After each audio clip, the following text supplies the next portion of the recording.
à tous et bienvenue dans ce nouveau tutoriel. Donc dans cette vidéo, nous allons apprendre à analyser les corrélations entre plusieurs valeurs, ce qui va nous permettre de prendre différents trades en même temps en minimisant les risques. En tradant sur les options binaires sur le forex et les matières premières, en particulier, il est inévitable de passer par la corrélation entre les produits financiers.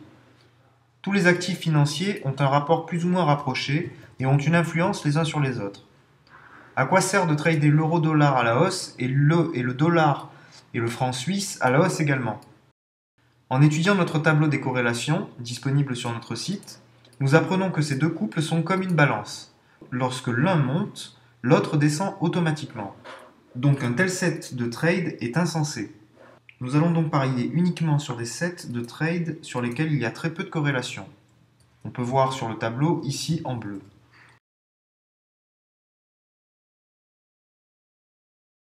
Tout d'abord, nous allons configurer notre outil d'analyse disponible dans la partie outils de notre site.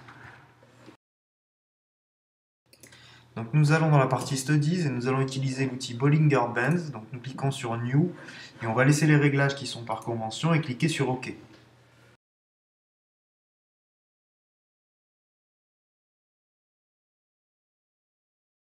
Donc on peut voir sur cette valeur, l'euro-franc suisse, que la courbe est en train de toucher la bande de Bollinger du bas et donc on va prendre un pari à la hausse.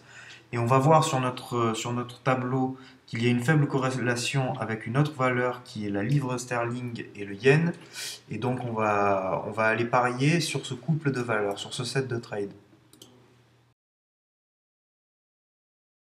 On va prendre les paris à la hausse sur ces deux valeurs. Donc sur l'euro-franc suisse, on parie 100 € à la hausse et on applique. Et on va faire la même chose sur la livre sterling et le yen.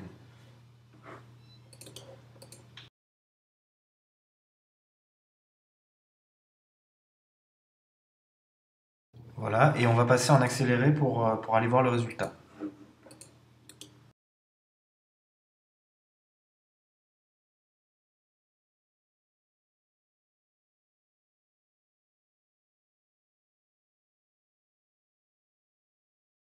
Voilà, donc là, je termine sur un kit et un trade perdant, c'est pas grave, ça arrive. D'autant plus que tout à l'heure, quand je vous ai montré les courbes, j'ai parié un peu vite.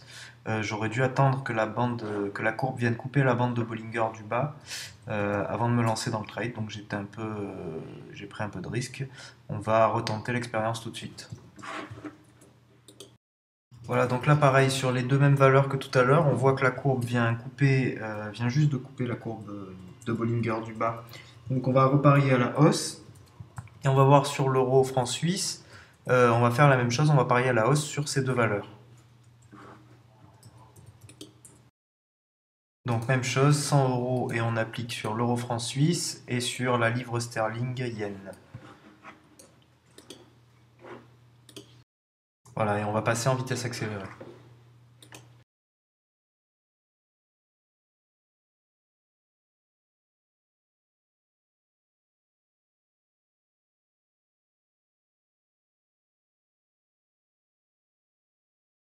Super, donc là les deux trades sont gagnants, donc un à 81 € et l'autre à 95 €, donc ça nous fait un total de 176 € sur un seul pari, donc c'est plutôt pas mal.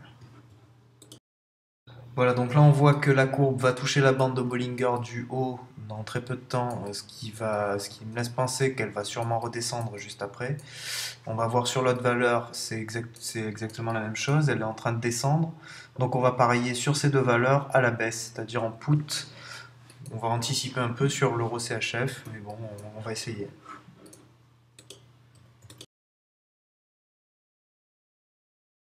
Voilà, on passe en accéléré pour aller directement au résultat.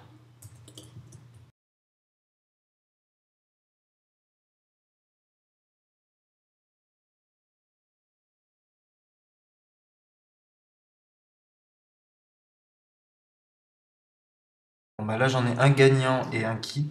Bon, je pense que c'est celui qu'on a un petit peu anticipé. On aurait dû attendre un peu avant de parier. C'est pas grave. Au moins vous avez bien compris la méthode. Voilà, donc j'espère que ça vous sera utile pour vos prochains trades et je vous dis à bientôt pour une prochaine méthode.